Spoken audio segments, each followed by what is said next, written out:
Hey everyone, welcome back to Corporate Decoder. Today we are diving into Solventum Corporation's latest filing, and let's just say it involves votes, directors, and numbers that might make your head spin. But don't worry, we will decode it all together. Solventum had their annual shareholder meeting, and we're here to break down who got elected, what got approved, and what it all means for the company. Before we get started, if you appreciate getting straight insights from corporate documents, make sure you're subscribed. We also have a Discord community linked in the description below. Come say hi. Okay, so Solventum, a company that focuses on healthcare and industrial solutions, had its annual meeting on April 30th of 2025. This report details the results of the votes that happened at that meeting. Basically, shareholders got to weigh in on some important decisions for the company. First up, the election of directors. Think of directors as the supervisors for the company. The shareholders voted to elect 4 people to the board of directors, each serving a 3-year term. These individuals will help guide the company's decisions and strategies. Let's look at the numbers. Glenn Eisenberg received 113.66 votes in favour with only 539,798 votes against. Similarly, Elizabeth Miley got 39,798 votes against. Similarly, Elizabeth Miley got 36 votes for and 532,346 votes for and 532,402,829 votes for.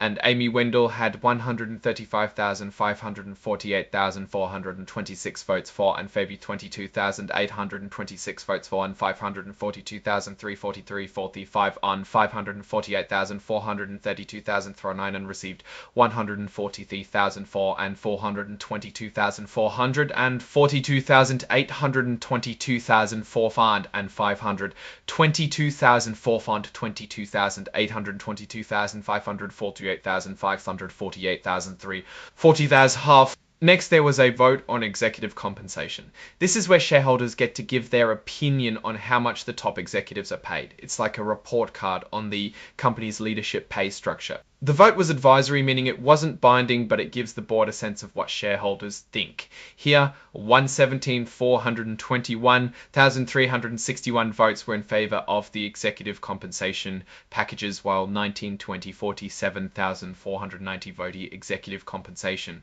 A significant number were not happy with it. Proposal number 3 gets a bit more interesting. It deals with how often shareholders get to vote on executive pay. The options were every 1 year, 2 years, or 3 years. It's like asking shareholders, how often do you want to check in on executive pay? The majority of shareholders, 122,522,000, favoured voting on executive compensation every year. This means shareholders want frequent check-ins and input on how executives are being paid. The company will now hold an advisory vote on executive compensation annually based on the board's recommendation and these voting results.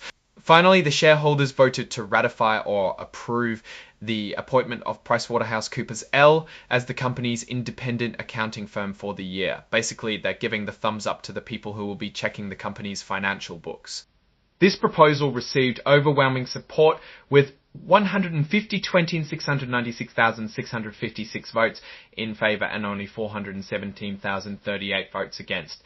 This is pretty standard, as companies need a trusted auditor and PricewaterhouseCoopers is a well-known firm. Now, looking at these results more broadly, it seems like Solventum has a generally engaged shareholder base. The election of directors went smoothly, and the shareholders clearly want to keep a close eye on executive compensation. The ratification of the accounting firm shows that the shareholders trust the company's financial oversight. The interesting point is the advisory vote on executive compensation, where almost 20 million shareholders voted against. While the board has decided to hold an advisory vote annually, it will be interesting to see if they adjust the compensation to appease this significant group of unhappy shareholders. This could mean changes in how executives are rewarded, potentially tying pay more closely to the company's performance or other shareholder-friendly metrics. If the board doesn't address these concerns, it could lead to more shareholder activism or even challenges to board decisions in the future. The board needs to listen to the shareholders and find a balance between incentivizing the management and ensuring the shareholders, the management interests are aligned with theirs.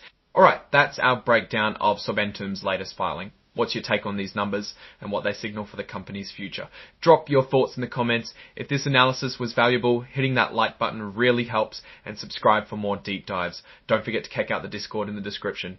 Thanks for watching. See you next time.